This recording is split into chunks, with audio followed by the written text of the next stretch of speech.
Hello friends, നമ്മൾ കഴിഞ്ഞ ക്ലാസ്സിൽ കോമ്പറ്റേറ്റീവ് എക്സാമിന് എങ്ങനെ പ്രിപ്പയർ ചെയ്യണമെന്നും ഓരോ സബ്ജക്റ്റും എങ്ങനെ പ്രിപ്പയർ ചെയ്യണമെന്നും അതിൻ്റെ സ്ട്രാറ്റജി ഫുൾ കാര്യങ്ങൾ ഞാൻ 2 വീഡിയോസായിട്ട് പറഞ്ഞു തന്നിട്ടുണ്ട്. ഇന്ന് നമ്മൾ ഡിസ്കസ് ചെയ്യാൻ പോകുന്നത് നമ്മൾ ഒരു എക്സാമിന് പ്രിപ്പയർ ചെയ്യുന്ന സമയത്ത് നമുക്ക് ഉപയോഗിക്കാൻ പറ്റുന്ന ഒരുപാട് സ്റ്റഡി ടൂൾസും ടെക്നിക്സും ടിപ്സുമാണ്. ഇത് കോമ്പറ്റേറ്റീവ് എക്സാമിന് മാത്രമല്ല, സ്കൂളിൽ പഠിക്കുന്ന കുട്ടികൾക്കും ആക്റ്റീവായിട്ട് എങ്ങനെ പഠിക്കാം, എങ്ങനെ പഠിച്ചത് മറന്നു പോവാതിരിക്കാം, റിവിഷൻ ചെയ്യുന്നത് എങ്ങനെയാണെന്നുള്ള കാര്യങ്ങളാണ് നമ്മൾ ഇതിനകത്ത് പറയുന്നത്. അതായത് ഒരു കാര്യം നമ്മൾ പഠിക്കുന്ന സമയത്ത് നമ്മൾ സാധാരണ ചെയ്യുന്നത് എങ്ങനെയാണ്, വെറുതെ ഇങ്ങനെ വായിച്ച് പോകും. വായിച്ച് പോയിട്ട് നമ്മൾ വിചാരിക്കും ഓക്കെ ആ ടോപ്പിക്ക് കഴിഞ്ഞു. പിന്നെ നമ്മൾ എപ്പോഴാണ് അത് നോക്കുന്നത്, എക്സാമിൻ്റെ തലേദിവസമായിരിക്കും, അല്ലെങ്കിൽ എക്സാമിൻ്റെ അന്ന് രാവിലെ ആയിരിക്കും നോക്കുന്നത്. പക്ഷേ നമ്മൾ ആ വായിച്ചൊന്നും നമുക്ക് ഓർമ്മയുണ്ടാവില്ല. പഠിക്കുക എന്ന് പറയുന്നത് അങ്ങനെയല്ല. പഠിക്കാൻ വേണ്ടിയിട്ട് ഒരുപാട് ടെക്നിക്സ് ഉണ്ട്. അതായത് വേൾഡ്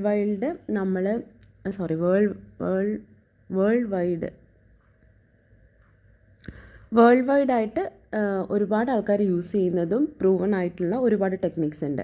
അപ്പോൾ അതെങ്ങനെയാണെന്നാണ് ഞാനിപ്പോൾ നിങ്ങൾക്ക് പറഞ്ഞുതരാൻ പോകുന്നത്. ഫസ്റ്റ് എന്ന് പറഞ്ഞു കഴിഞ്ഞാൽ പൊമോഡോറോ ടെക്നിക്കാണ്.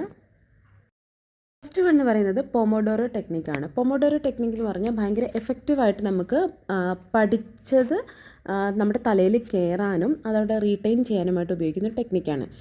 ഇതിൻ്റെ കൺസെപ്റ്റ് എങ്ങനെയാണെന്ന് വെച്ച് കഴിഞ്ഞാൽ, നമ്മൾ പഠിക്കുമ്പം 25 മിനിറ്റ്സ് ഒരു ടോപ്പിക്ക് പഠിക്കാമെന്ന് വിചാരിച്ചു. അതിൽ 25 മിനിറ്റ്സ് നമ്മൾ പഠിക്കുക. ഓക്കെ, 25 മിനിറ്റ്സ് പഠിച്ചതിന് ശേഷം 5 മിനിറ്റ്സ് നമ്മൾ റെസ്റ്റ് ചെയ്യുക. ഇതാണ് ആ ടെക്നിക്ക്. 25 മിനിറ്റ്സ് എന്ന് പറയുമ്പോഴത്തേക്കും ആ സമയത്ത് നിങ്ങൾ ഒരു ഡിസ്ട്രാക്ഷനും ഇല്ലാതെ എന്താ പറയുന്നത്, ഫുൾ നിങ്ങളുടെ കോൺസെൻട്രേഷൻ കൊടുത്ത് ആ 25 മിനിറ്റ്സ് നിങ്ങൾക്ക് വേണ്ടി ഡിവോട്ട് ചെയ്യണം. അപ്പോൾ നിങ്ങൾ ചെയ്യേണ്ട കാര്യങ്ങൾ എന്താണെന്ന് വെച്ച് കഴിഞ്ഞാൽ, ഇപ്പോൾ നിങ്ങളുടെ അടുത്ത് ഫോൺ എടുത്ത് നിങ്ങൾ എന്താ പറയുക, ഒന്നെങ്കിൽ അലമാരി വെച്ച് പൂട്ടുക. അതുമല്ലെന്നുണ്ടെങ്കിൽ ഒരു ആപ്ലിക്കേഷൻ ഉണ്ട് ഈ ലോക്ക് ചെയ്യുന്നത്. അതായത് നമ്മൾക്ക് ഒരു ടൈമർ വെച്ചിട്ട് നമുക്ക് ഫോൺ നമ്മൾക്ക് വിചാരിക്കുന്ന അത്രയും നേരത്തേക്കും ഫോൺ നമുക്ക് ലോക്കാക്കി വെക്കാൻ പറ്റും. പിന്നെ ആ ടൈം കഴിയാതെ നമുക്ക് ഫോൺ അൺലോക്ക് ചെയ്യാൻ പറ്റില്ല. അപ്പോൾ നമ്മൾക്കെല്ലാം ഉള്ള പ്രോബ്ലമാണ് നമ്മളൊരു ഇങ്ങനെ എന്തെങ്കിലും കാര്യം ചെയ്യുമ്പം നമ്മൾ പെട്ടെന്ന് ഡിസ്ട്രാക്റ്റഡ് ആയിട്ട് ഫോൺ നോക്കും. എന്തെങ്കിലും കാര്യം വെറുതെ നമ്മൾ നോക്കും. പിന്നെ നമ്മൾ റീലിൽ പോവും, നമ്മൾ ഫേസ്ബുക്കിൽ പോവും, ഓരോ പോസ്റ്റ് നോക്കും, നമ്മുടെ സമയം അങ്ങനെ പോകും. അപ്പോൾ അതിനുള്ള ഏറ്റവും നല്ല ഒരു വഴിയാണ് നമ്മൾ ഈ നമ്മൾക്കറിയാം നമ്മൾ 25 മിനിറ്റ്സാണ് നമ്മൾ പഠിക്കാൻ പോകുന്നത്. ആ 25 മിനിറ്റ്സും ഞാൻ എൻ്റെ സ്റ്റഡിക്ക് വേണ്ടി മാത്രം ഞാൻ കോൺസെൻട്രേറ്റ് ചെയ്യും എന്ന് ഉറപ്പിച്ചതിന് ശേഷം നമ്മൾ എന്ത് ചെയ്യണം, ഫോണാണെന്നുണ്ടെങ്കിൽ ഈ ഫോണിൽ ഈ ലോക്ക് ടെക്നിക്ക് ഭയങ്കര നല്ലതാണ്. നമ്മുടെ പ്ലേ സ്റ്റോറിൽ കിട്ടും. പ്ലേ സ്റ്റോറിലെല്ലാം ഫ്രീ ആയിട്ട് അത് നമുക്ക് ഡൗൺലോഡ് ചെയ്യാൻ പറ്റും. എന്നിട്ട് ആ ആപ്ലിക്കേഷൻ ഡൗൺലോഡ് ചെയ്തിട്ട് 25 മിനിറ്റ്സിലേക്ക് സെറ്റ് ചെയ്ത് വെച്ചിട്ട് ഫോൺ ലോക്കാക്കി വെക്കുക. പിന്നെ 25 മിനിറ്റ്സിലേക്ക് നിങ്ങൾക്ക് ഫോൺ ഓപ്പൺ ചെയ്യാനോ കോൾസ് എടുക്കാനോ ഒന്നും തന്നെ പറ്റത്തില്ല. അത്ര നേരത്തേക്ക് അത് ഫോൺ ലോക്കായിട്ടായിരിക്കും ഉണ്ടാവുക. എന്നിട്ട് ആ 25 മിനിറ്റ്സ് നിങ്ങൾ പഠിച്ചു കഴിഞ്ഞതിന് ശേഷം 5 മിനിറ്റ്സ് നിങ്ങൾക്ക് ബ്രേക്ക് എടുക്കാം. ആ 5 മിനിറ്റ്സ് നിങ്ങൾക്ക് വേണമെങ്കിൽ പോയിട്ട് എന്തെങ്കിലും കഴിക്കാം, അല്ലെങ്കിൽ ഇറങ്ങി നടക്കാം, അല്ലെങ്കിൽ നിങ്ങൾക്ക് ഫോൺ നോക്കാം. എന്നിട്ട് അതിന് ശേഷം അടുത്ത 25 മിനിറ്റ്സ്. അപ്പോൾ ആ 5 മിനിറ്റ്സിൻ്റെ ബ്രേക്ക് ആകുമ്പോഴത്തേക്കും നമ്മുടെ ബ്രെയിൻ ഭയങ്കരമായിട്ടും റിലാക്സ്ഡ് ആവും, റിഫ്രഷ്ഡ് ആവും.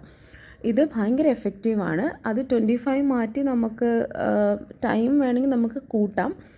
50 മിനിറ്റ്സ് പഠിച്ചിട്ട് 10 മിനിറ്റ്സ് ബ്രേക്ക് എടുക്കാം. പക്ഷേ ഞാൻ എപ്പോഴും സജസ്റ്റ് ചെയ്യുക 25 മിനിറ്റ്സാണ്. കാരണം ഒരു ബ്രെയിനിന് ഒരു കാര്യത്തേക്ക് മാത്രം കോൺസെൻട്രേറ്റ് ചെയ്യാൻ കിട്ടുന്ന മാക്സിമം ടൈം എന്ന് പറയുന്നത് 25 മിനിറ്റ്സാണ്.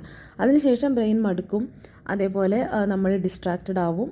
അപ്പം നമ്മൾക്ക് ഫുൾ കോൺസെൻട്രേഷൻ കിട്ടി ഫുൾ എഫക്റ്റീവായിട്ട് നമുക്ക് പഠിക്കണമെന്നുണ്ടെങ്കിൽ ഈ 25 മിനിറ്റ്സാണ്. അപ്പം 25 മിനിറ്റ്സ്. എന്നിട്ട് ഞാൻ നിങ്ങളുടെ അടുത്ത് കഴിഞ്ഞ ക്ലാസ്സിൽ പറഞ്ഞ പോലെ നിങ്ങൾ ഒരു എക്സാമിന് പ്രിപ്പയർ ചെയ്യുമ്പോൾ ആദ്യം ടൈം ടേബിൾ സെറ്റ് ചെയ്യാം. രാവിലെ എന്ത് പഠിക്കും. ഇപ്പോൾ നിങ്ങൾ ചിലപ്പോൾ സ്റ്റഡിയിലുള്ള കുട്ടികളായിരിക്കും, അല്ലെങ്കിൽ എക്സാമിന് പ്രിപ്പയർ ചെയ്യുന്ന കുട്ടികളായിരിക്കും. രാവിലെ പോയിട്ട് ഇരുന്ന് കഴിഞ്ഞിട്ട് എന്താ പഠിക്കുക എന്ന് ആലോചിച്ച് തന്നെ 2 മണിക്കൂർ പോകും. അതിന് കൃത്യമായ പ്ലാനും പദ്ധതിയും നിങ്ങൾ ആദ്യം തന്നെ റെഡിയാക്കി വെക്കണം. ഇന്ന ദിവസം ഞാൻ ഇന്നത് പഠിക്കും. ഇപ്പോൾ ഇന്ന് 21-ാം തീയതിയാണ്. ഇന്ന് 21-ാം തീയതി രാവിലെ 4 മണി മുതൽ 5 മണി വരെ ഞാൻ ഇപ്പോൾ ക്വാണ്ടിറ്റേറ്റീവ് ആപ്റ്റിറ്റ്യൂഡാണ് അല്ലെങ്കിൽ മാത്സ് ആണ് എന്ന് പഠിക്കുകയെന്ന് വിചാരിക്കുക. അല്ലെങ്കിൽ നിങ്ങൾ എഴുന്നേറ്റ് കഴിയുന്ന ആ ഒരു ഫ്രഷ് ആവുന്ന സമയം നിങ്ങൾക്ക് ഏറ്റവും ഡിഫിക്കൽട്ടായിട്ടുള്ള സബ്ജക്റ്റ് നിങ്ങൾ സെലക്ട് ചെയ്യാം. അങ്ങനെ വേണം നിങ്ങളുടെ ടൈം ടേബിൾ സെറ്റ് ചെയ്യാൻ.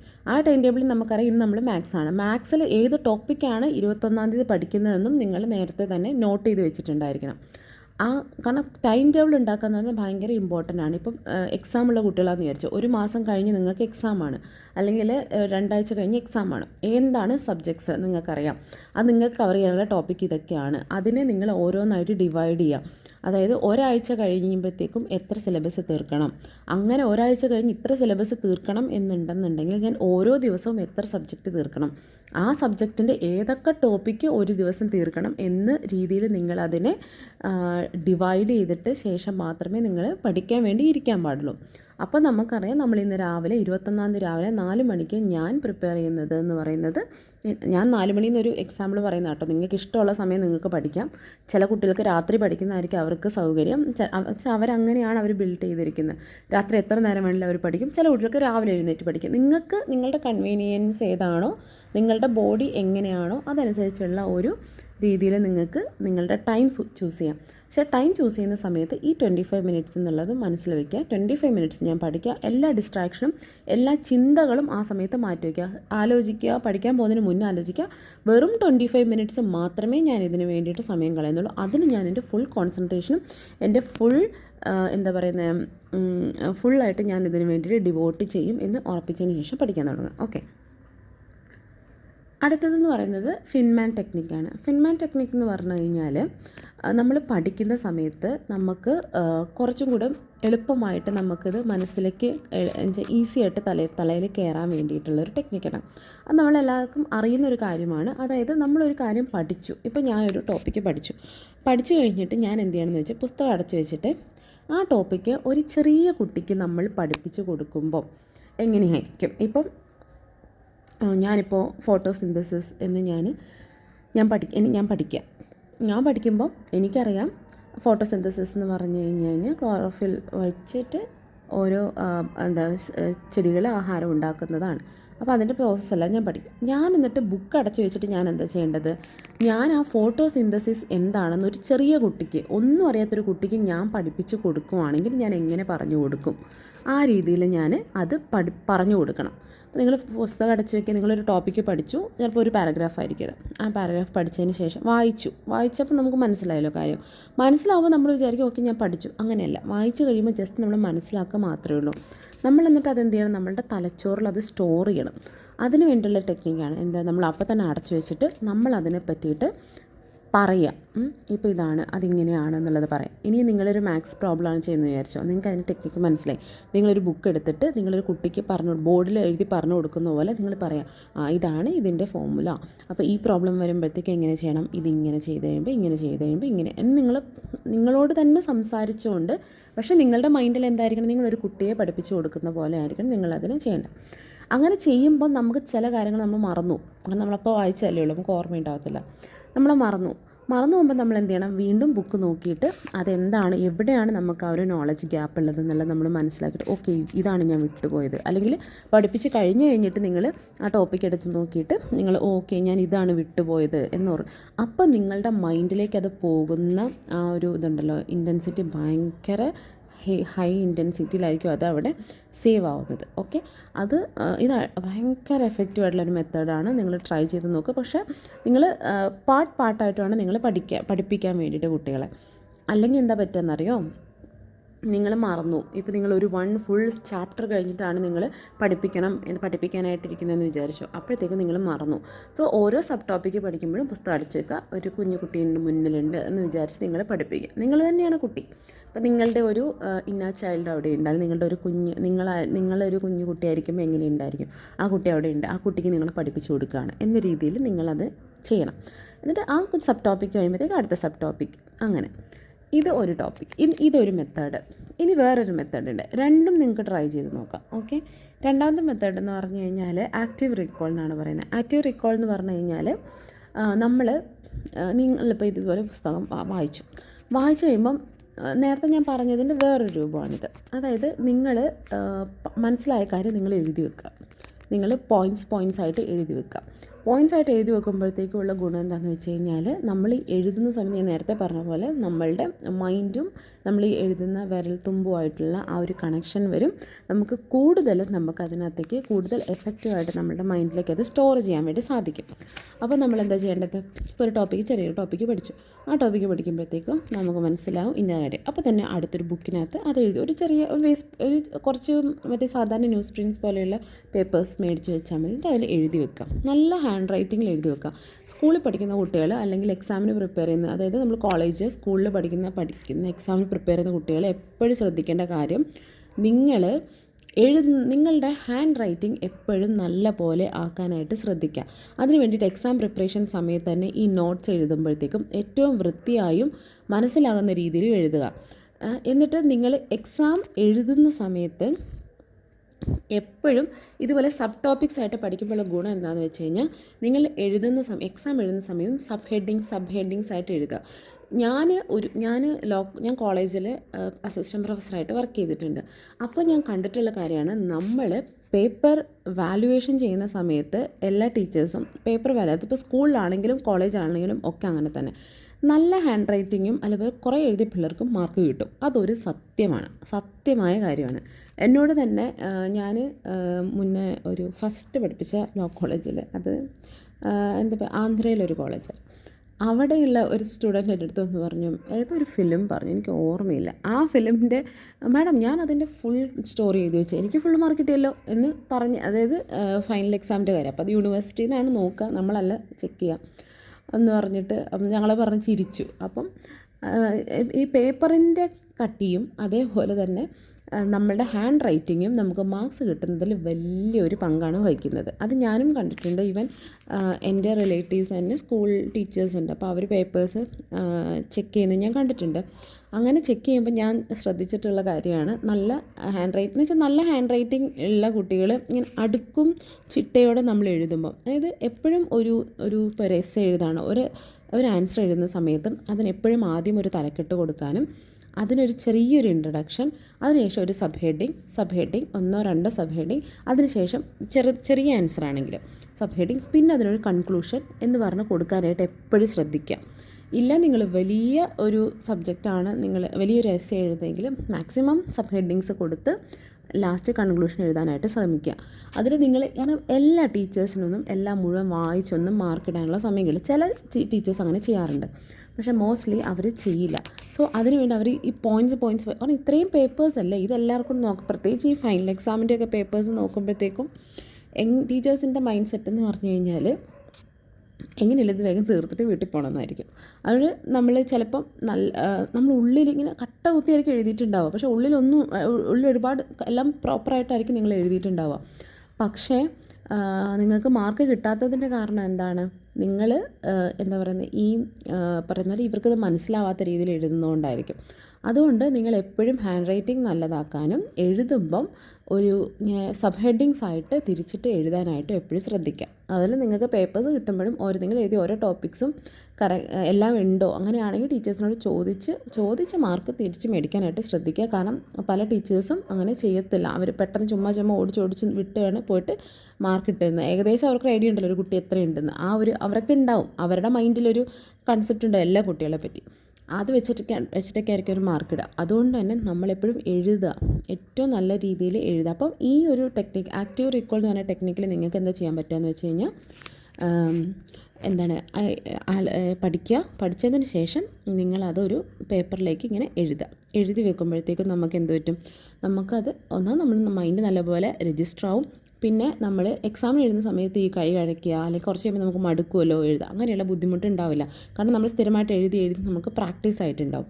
ഒന്ന് ഡെയിലി അത് ഇങ്ങനെ എഴുതുക. അപ്പോൾ ഹാൻഡ് റൈറ്റിംഗ് ബെറ്റർ ആവും. എങ്ങനെ ഓരോ ടോപ്പിക് സബ് ഹെഡിങ്സ്, അപ്പോൾ നിങ്ങൾ എഴുതി വെച്ചിരിക്കുന്ന സംഭവം നിങ്ങൾക്ക് എക്സാമിന് തൊട്ട് മുന്നേ റിവിഷൻ നോട്ടായിട്ട് നിങ്ങൾക്ക് ഉപയോഗിക്കാനും പറ്റും. ആ നോട്ട് പിന്നെ ഫുൾ ബുക്ക് നിങ്ങൾക്ക് വായിക്കേണ്ട, നിങ്ങൾ എഴുതി വെച്ച ആ നോട്ട് ഉണ്ടല്ലോ, ആ നോട്ട് മാത്രം മതി നിങ്ങൾക്ക് റിവൈസ് ചെയ്യാൻ വേണ്ടിയിട്ട്. അപ്പോൾ ഇതും ഭയങ്കര എഫക്റ്റീവ് ആയിട്ടുള്ള മെത്തേഡാണ്. നിങ്ങൾക്ക് വേണമെങ്കിൽ നേരത്തെ പറഞ്ഞ മെത്തേഡും ഇതും രണ്ടും കൂടെ കമ്പൈൻ ചെയ്ത് ചെയ്യാം. ആദ്യം നിങ്ങൾക്ക് എന്ത് ചെയ്യാൻ പറ്റും, നിങ്ങൾ പഠിച്ച കാര്യം ബുക്ക് അടച്ച് വയ്ക്കുന്നു, നിങ്ങൾക്ക് പഠിപ്പിക്കുന്ന പോലെ നിങ്ങൾക്ക് സംസാരിക്കുക, ഇത് ഇന്നതാണ്.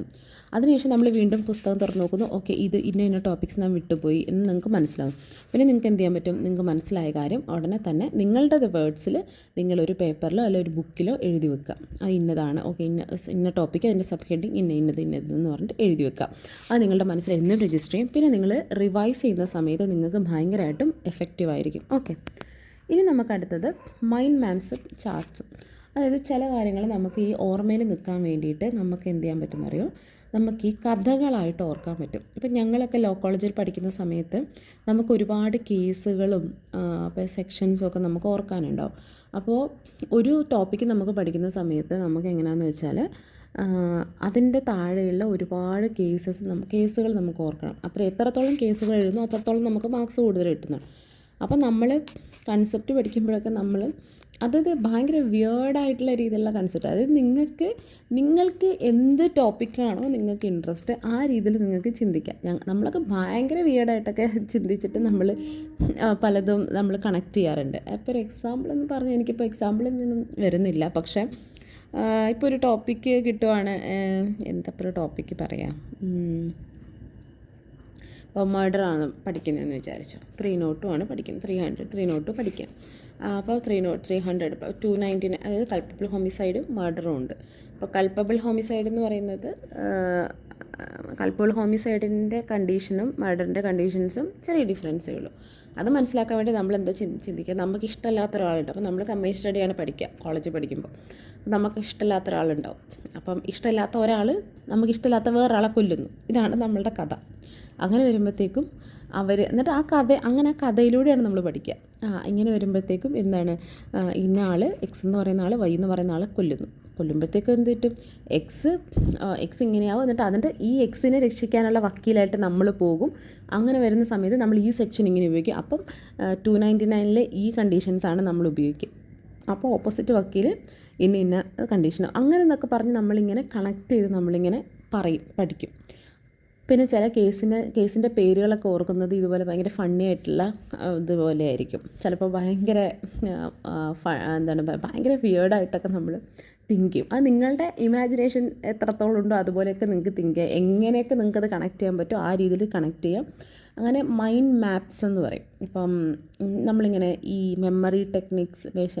മെമ്മറി ബേസ്ഡ് ആയിട്ടുള്ള കുറേ ഷോകളൊക്കെ നിങ്ങൾ കണ്ടിട്ടില്ലേ? അതായത് കുറേ സാധനങ്ങൾ ഇങ്ങനെ അടുക്കി വെക്കും. ആ സാധനങ്ങൾ അടുക്കി വെക്കുമ്പോഴത്തേക്കും നിങ്ങൾക്ക് ആ സാധനങ്ങൾ അതേ ഓർഡറിൽ നിങ്ങൾക്ക് ഓർക്കാൻ പറ്റും. ആർക്കും ഓർക്കാൻ പറ്റും. അത് വേണ്ടിയിട്ട് എത്ര ഈസിയാണെന്നറിയോ? നമ്മൾ ഒരു സ്റ്റോറി ഉണ്ടാക്കിയാൽ മതി അതിൽ. അതായത് ഇപ്പോൾ ഒരു എക്സാമ്പിൾ ഇപ്പോൾ പറഞ്ഞാൽ, ഇപ്പം എൻ്റെ വീട്ടിൽ ഇപ്പോൾ ഒരു വാട്ടർ ബോട്ടിലുണ്ട്, ഒരു ചോക്ലേറ്റിൻ്റെ ഒരു ബോക്സ് ഉണ്ട്, ഒരു റിമോട്ട് ഉണ്ട്, പിന്നെ ഒരു സ്പീക്കർ ഉണ്ടെന്ന് വിചാരിച്ചു. അപ്പം എങ്ങനെ കഥ, അപ്പം water bottle, chocolate, remote, speaker, ഇങ്ങനെ 4 സാധനം. ഞാൻ എക്സാമ്പിൾ പറയാം. 4 സാധനം ഇങ്ങനെ 4 സബ്ജക്റ്റ് വെച്ചിട്ടുണ്ട്, 4 തിങ്സ് വെച്ചിട്ടുണ്ട്. അത് നമ്മളെങ്ങനെ ഓർക്കുക? ഇപ്പോൾ ഒരു എക്സാമ്പിൾ, ഇപ്പം ഞാൻ രാവിലെ എഴുന്നേറ്റു, വെള്ളം കുടിക്കാൻ വേണ്ടിയിട്ട് ബോട്ടിലെടുത്ത് വെള്ളം കുടിച്ചുകൊണ്ട് നടക്കുമ്പോഴാണ് ഞാൻ ചോക്ലേറ്റിൻ്റെ ബോക്സ് കണ്ടത്. ചോക്ലേറ്റ് കഴിച്ചുകൊണ്ട് ഞാൻ നടന്നപ്പോഴാണ് എനിക്ക് TV കാണാൻ തോന്നി. അപ്പം ഞാൻ എന്ത് ചെയ്യുക, റിമോട്ട് എടുത്ത് ഞാൻ സ്പീക്കർ ഓൺ ചെയ്തിട്ട് TV കണ്ടു അപ്പോൾ നമ്മൾ ഈ കഥ ഉണ്ടാക്കി. ഇത് ചെറിയൊരു കഥ കേട്ടോ. ഇതുപോലെ നമുക്ക് വലിയ കഥകളൊക്കെ ഉണ്ടാക്കാം. അങ്ങനെ ഉണ്ടാക്കുമ്പോൾ എന്താണെന്ന് വെച്ചാൽ നമുക്ക് മനസ്സിലായി, ബോട്ടിലുണ്ട്, പിന്നെ ചോക്ലേറ്റ് എടുത്തിട്ട് റിമോട്ട് എടുത്ത് TV കാണാൻ വേണ്ടി റിമോട്ട് എടുത്തു, പിന്നെ നമ്മൾ സ്പീക്കർ ഓൺ ചെയ്തു. അപ്പോൾ 4 കാര്യങ്ങൾ നമുക്കിങ്ങനെ ഓർമ്മ കിട്ടും. അപ്പോൾ മൈൻഡ് മാപ്പുകളും അതുപോലെ തന്നെ ചാർട്ടുകളായിട്ട് നിങ്ങൾക്ക് പ്രിപ്പയർ ചെയ്യാൻ പറ്റും. അതായത് ഇപ്പോൾ ഫോർ എക്സാമ്പിൾ, ഇപ്പോൾ അത് ഞങ്ങൾ ലോയിൽ നമ്മൾ പഠിക്കുന്നതാണ്. നമ്മൾ ലോ ഓഫ് ഇൻഹെറിറ്റൻസ് ഒക്കെ നമ്മൾ പഠിക്കും. അപ്പോൾ എന്താ പറയുന്നത്, എ എന്ന് പറയുന്ന ആൾ മരിച്ചു, എക്ക് വൈഫും കുട്ടികളും ഉണ്ട്. അപ്പോൾ ഫസ്റ്റ് ഡിഗ്രി ലീഗൽ ഹെയർസ് ഇന്ന ആൾക്കാരാണ് എന്ന് പറഞ്ഞാൽ നമ്മൾ ചാർട്ട് ഉണ്ടാക്കും ഇങ്ങനെ. പിന്നെ സെക്കൻഡ് ഡിഗ്രി ബ്രദർ എന്ന് പറഞ്ഞാൽ ഇന്ന ആൾ. അത് ചിലപ്പോൾ ഞാനൊക്കെ എൻ്റെ ഫാമിലി തന്നെ വെച്ചിട്ടായിരിക്കും ഞാൻ അതിങ്ങനെ ആലോചിക്കുക. അപ്പോൾ ഇപ്പം ഞാനുണ്ട്, അപ്പോൾ എൻ്റെ പാരൻസ്, പിന്നെ എൻ്റെ ബ്രദർ, അപ്പോൾ ഇവർ ഫസ്റ്റ് ഡിഗ്രി ലീഗൽ ഹെയർസ് ആണെന്നൊക്കെ പറഞ്ഞ് ഞാൻ അങ്ങനെയൊക്കെ നമ്മൾ ചാർട്ടുകളൊക്കെ നമുക്ക് ഉണ്ടാക്കാൻ പറ്റും. ഞാനീ പറയുന്നത് എൻ്റെ സബ്ജക്റ്റ് റിലേറ്റഡ് ആയിട്ടായിരിക്കും ഞാൻ പറയാം, കാരണം ഞാൻ പഠിച്ചത് അതാണല്ലോ. നിങ്ങളുടെ സബ്ജക്റ്റ് റിലേറ്റഡ് ആയിട്ട് എങ്ങനെ എത്രയും കലാപരമായി ചെയ്യാൻ പറ്റുമെന്ന് നിങ്ങൾക്ക് അറിയത്തുള്ളൂ. അപ്പം മാക്സിമം നിങ്ങളുടെ ഇമാജിനേഷനും കാര്യങ്ങളൊക്കെ യൂസ് ചെയ്യുക. ലൈക്ക് ഒരു ഗെയിം പോലെ, അല്ലെങ്കിൽ നിങ്ങൾ എൻജോയ് ചെയ്യുന്നൊരു കാര്യം പോലെ പഠനത്തെ എപ്പോഴും കാണുക. ഇതുപോലെ പല കളേഴ്സിൽ എഴുതുക, പല ഭംഗിയുള്ള ചാർട്ടുകൾ ഉണ്ടാക്കുക, അല്ലെങ്കിൽ ഇതേപോലെ ഓർക്കാനായിട്ട് നിങ്ങളുടെ മൈൻഡിനെ നിങ്ങൾ കൂടുതൽ അതിനകത്ത് ഇൻട്രസ്റ്റ് ചെയ്യിക്കാൻ വേണ്ടിയിട്ട് എന്തൊക്കെ നിങ്ങൾക്ക് ചെയ്യാൻ പറ്റുമോ അത്രയൊക്കെ ചെയ്യാം. പിന്നെ വേറൊരു കാര്യം, ഞാൻ എൻ്റെ സ്റ്റുഡൻസിനോടും എൻ്റെ ബ്രദറിനോടൊക്കെ ഞാൻ പറയുന്നൊരു കാര്യമാണ്, അത് നിങ്ങൾ പഠിക്കുന്ന സമയത്ത് അയ്യോ ഇത് പഠിക്കണമല്ലോ എന്നോർത്ത് നിങ്ങൾ പഠിച്ചു കഴിഞ്ഞാൽ നമുക്ക് ആർക്കും പഠിക്കാൻ ഇഷ്ടമൊന്നുമില്ല അല്ലേ? ഒരു പ്രായത്തിലും നമുക്ക് പഠിക്കാൻ ഇഷ്ടമല്ല. പക്ഷേ ഇപ്പം നമ്മൾ പിന്നെ ഇപ്പോൾ ഉൾക്ക് നമുക്ക് ഒരു കാര്യങ്ങളൊക്കെ അറിയാനും പഠിക്കാനൊക്കെ ഭയങ്കര ഇഷ്ടമാണ്. ഇപ്പം എനിക്കൊക്കെ ഇപ്പം ഓരോ കാര്യങ്ങൾ പഠിക്കാനും പുതിയ കാര്യങ്ങളെപ്പറ്റി പഠിക്കാനും അതിനെപ്പറ്റി അറിയാനൊക്കെ ഇഷ്ടമാണ്. അത് ആ ഒരു ഏജിൻ്റെ മെച്യൂരിറ്റി അനുസരിച്ച് വരിക. അതേ മെച്യൂരിറ്റി നമുക്ക് പഠിക്കുന്ന സമയത്ത് നമുക്ക് ചെയ്യാൻ പറ്റും. അതായത് ഒരു ടോപ്പിക്ക് നിങ്ങൾ പഠിക്കുക, നിങ്ങൾ ആദ്യമായിട്ടായിരിക്കും അതിനെപ്പറ്റി കേൾക്കുക. അപ്പോൾ അത് എന്താണ് എന്നറിയാൻ വേണ്ടിയിട്ടുള്ള ഇൻട്രസ്റ്റോട് കൂടി പഠിക്കുക. ഇതൊരു സംഭവം കണ്ടു, ഓക്കെ, ഇത് ഒരു സംഭവമുണ്ട്, ഇതിങ്ങനെയുണ്ടോ. ഇപ്പം ഞാൻ എൻ്റെ എക്സാമ്പിൾ വെച്ചാട്ടോ പറയുന്നത്. ഇപ്പം ഞാൻ പഠിക്കുമ്പോൾ ലോ ഓഫ് തോട്ട്സ് എന്നൊരു സബ്ജക്റ്റ് പഠിക്കുക. ലോ ഓഫ് തോട്ട്സിൽ ഡിഫോമേഷൻ എന്നൊരു സബ്ജക്റ്റ് ഉണ്ട്. ഇങ്ങനെയുണ്ടോ, ഓക്കെ, ഇങ്ങനെ ചെയ്ത് കഴിഞ്ഞാൽ ഇങ്ങനെ ചെയ്താൽ അതൊരു ഒഫൻസാണ്. ഓക്കെ, അപ്പോൾ അത് ഏതാണ്, അതിന് പണിഷ്മെൻറ്റ് എന്താ ഉള്ളത്. ഓക്കെ, ക്രിമിനൽ ലോയിൽ ഇങ്ങനെ ഒരു പണിഷ്മെൻറ്റ് ഉണ്ട് അതിന്, അതുപോലെ തന്നെ സിവിലിൽ പണിഷ്മെൻറ്റ് ഉണ്ട്. അങ്ങനെ വരുമ്പോൾ കോമ്പൻസേഷൻ കൊടുക്കണോ. ഓക്കെ, അപ്പം ഞാൻ അത് റിലേറ്റഡ് ആയിട്ട് വേറെ കാര്യം, ഓക്കെ, ഞാൻ ഇങ്ങനൊരു കാര്യം കിട്ടുന്നു, അപ്പോൾ അയാൾക്ക് അപ്പോൾ ഇങ്ങനെയുള്ള പണിഷ്മെൻറ്റ് കിട്ടുമായിരിക്കും അല്ലേ. അങ്ങനെ നമ്മളൊരു കാര്യം അതറിയണം എന്ന ആഗ്രഹത്തോടെ പഠിക്കുക. ഇപ്പോൾ നമ്മൾ ഈ ഇൻസ്റ്റയിലൊക്കെ ഓരോ സ്റ്റോറി കാണുമ്പോൾ ഇങ്ങനെ പറയുന്നത് എന്താണ്, നായികയെ കണ്ടപ്പോൾ ചെയ്തത് എന്താണെന്ന് അറിയുമോ എന്നൊക്കെ പറഞ്ഞിട്ടുള്ള പറയുമ്പോൾ നമ്മൾ എടുത്ത് നോക്കുമല്ലോ അതെന്താണെന്നുള്ളത്. അതുപോലെയുള്ള ഒരു എന്താണ് എന്നറിയാനുള്ള നമ്മളുടെ ഒരു ക്യൂരിയോസിറ്റി നമ്മൾ പഠിക്കുമ്പം അല്ലാതെ ഒരു ടോപ്പിക്ക് ഇത് പഠിക്കണമല്ലോ എന്ന് വിചാരിച്ച് പഠിക്കുമ്പോഴത്തേക്കും നമ്മുടെ മൈൻഡ്, പക്ഷേ പകരം ഇങ്ങനെയൊരു സബ്ജക്റ്റ് ഉണ്ട്, ഇങ്ങനൊരു ടോപ്പിക്ക് ഉണ്ട്, ഇതെങ്ങനെയാണ് പഠിക്കുക, ഓക്കെ, ഇതെന്താ സംഭവം, ഇങ്ങനെയുണ്ടോ. ഇപ്പോൾ കോമ്പറ്റേറ്റീവ് എക്സാമിനൊക്കെ നിങ്ങൾ ഇപ്പോൾ എന്താണ് പറയുന്നത്, കറണ്ട് അഫെയർസ് പഠിക്കാമെന്ന് വിചാരിച്ചോ. കറണ്ട് അഫെയർസ് പഠിക്കുമ്പോഴത്തേക്കും നിങ്ങൾക്ക് ഇതുപോലെ കുറേ സംഭവങ്ങളുണ്ട്. അപ്പോൾ നിങ്ങൾ ഇങ്ങനെ ഇന്ന ദിവസം ഇന്നൊരാൾക്ക് അവാർഡ് കിട്ടും, ഓക്കെ, നമ്മൾ അറിഞ്ഞില്ലല്ലോ, ഇയാൾക്കാണോ അത് കിട്ടിയത്. അല്ലെങ്കിൽ നിങ്ങൾക്ക് അപ്പം വേണമെങ്കിൽ അയാളുടെ ഫോട്ടോ ചുമ്മാ ഗൂഗിൾ ചെയ്ത് നോക്കാം. അങ്ങനെയൊക്കെ നിങ്ങൾക്ക് ഇത് ഇൻട്രസ്റ്റിംഗ് ആയിട്ട് നിങ്ങൾക്ക് പഠിത്തത്തെ മാറ്റാൻ പറ്റും. ഭയങ്കര ഇൻട്രസ്റ്റിംഗ് ആയിട്ട് ഒരു പാഷനാക്കി നിങ്ങൾക്ക് പഠിത്തത്തെ മാറ്റാൻ പറ്റും. അതിലത് ഇത് മടുപ്പുള്ളതോ ഉള്ള കാര്യമൊന്നുമില്ല. കാരണം നമ്മൾ ഈ പഠിക്കുന്ന കാര്യം എന്തിനാണ്, നമ്മുടെ ലൈഫിൽ ഏറ്റവും വാല്യുബിൾ ആയിട്ടുള്ള സംഭവം. നിങ്ങളുടെ കയ്യിൽ നിന്ന് നിങ്ങളുടെ സ്വത്തോ നിങ്ങളുടെ പാർട്ട്ണറിനെയോ അല്ലെങ്കിൽ നിങ്ങളുടെ പണമോ നിങ്ങളുടെ സ്ഥലമോ എല്ലാം ആൾക്കാർക്ക് നിങ്ങളിൽ നിന്ന് എടുത്തിട്ട് പോവാം, അല്ലേ. ആർക്ക് വേണമെങ്കിലും എന്ത് നിങ്ങളിൽ നിന്ന് എടുത്തിട്ട് പോവാം. നിങ്ങളുടെ ഗോൾഡോ എന്ത് വേണം, ഇവൻ ജോലിയോ എന്ത് വേണമെങ്കിലും ആൾക്കാർക്ക് നിങ്ങളിൽ നിന്ന് തട്ടിമാറ്റാം. പക്ഷേ നിങ്ങളുടെ വിദ്യാഭ്യാസം, നിങ്ങളുടെ അറിവ്, നിങ്ങൾ പഠിച്ച കാര്യങ്ങൾ ഒരിക്കലും നിങ്ങളിൽ നിന്ന് ഒരാൾക്കും എടുത്തു കൊണ്ടുപോകാൻ പറ്റില്ല. അത് നിങ്ങളുടെ സ്വന്തമാണ്. ആരൊക്കെ എന്തൊക്കെ പറഞ്ഞാൽ നിങ്ങളുടെ സ്വന്തമാണ്. ഇപ്പം 3 Idiots എന്ന് പറയുന്ന മൂവി ഭയങ്കര ഒരു എക്സാമ്പിളാണ്. അതായത് ആ മൂവിയിൽ എന്താണ്, അതിലെ നായകൻ എന്ത് ചെയ്യുന്നത്, പുള്ളിക്കാരൻ അവിടുത്തെ വലിയ പണക്കാരനായ ഒരാൾക്ക് വേണ്ടിയിട്ട് പുള്ളി എന്ത് ചെയ്യും, ആ കുട്ടിക്ക് ഈ ഡിഗ്രി കിട്ടാൻ വേണ്ടിയിട്ട് അവരുടെ ഐഡൻറ്റിറ്റിയിൽ വന്നിട്ട് അവൻ നല്ല പഠിക്കുന്ന കുട്ടിയാണ്, അവൻ വന്ന് ഇവിടെ നിന്ന് പഠിച്ച് അവൻ ഡിഗ്രി മേടിച്ച്, അപ്പോൾ അവൻ്റെ ഡിഗ്രിയും എല്ലാം അവൻ ആർക്ക് കൊടുക്കുന്നത്, ഈ പണക്കാരന് കൊടുത്തിട്ട് പണക്കാരനപ്പം ആ ഡിഗ്രിയൊക്കെ ചില്ലിട്ടൊക്കെ ഫ്രെയിം ചെയ്തൊക്കെ വെക്കും.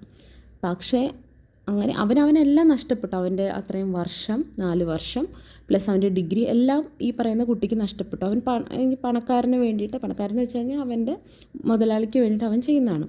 പക്ഷേ അവൻ ഫ്യൂച്ചറിൽ എന്താ ചെയ്യുന്നത്, അവൻ വലിയൊരു സയൻറ്റിസ്റ്റായി മാറാം. ബിക്കോസ് അവൻ്റെ ഉള്ളിൽ അവൻ്റെ വിദ്യ, അവൻ പഠിച്ചത് അത് ഒരാൾക്കും എടുത്തു കൊണ്ടുപോകാൻ പറ്റില്ല.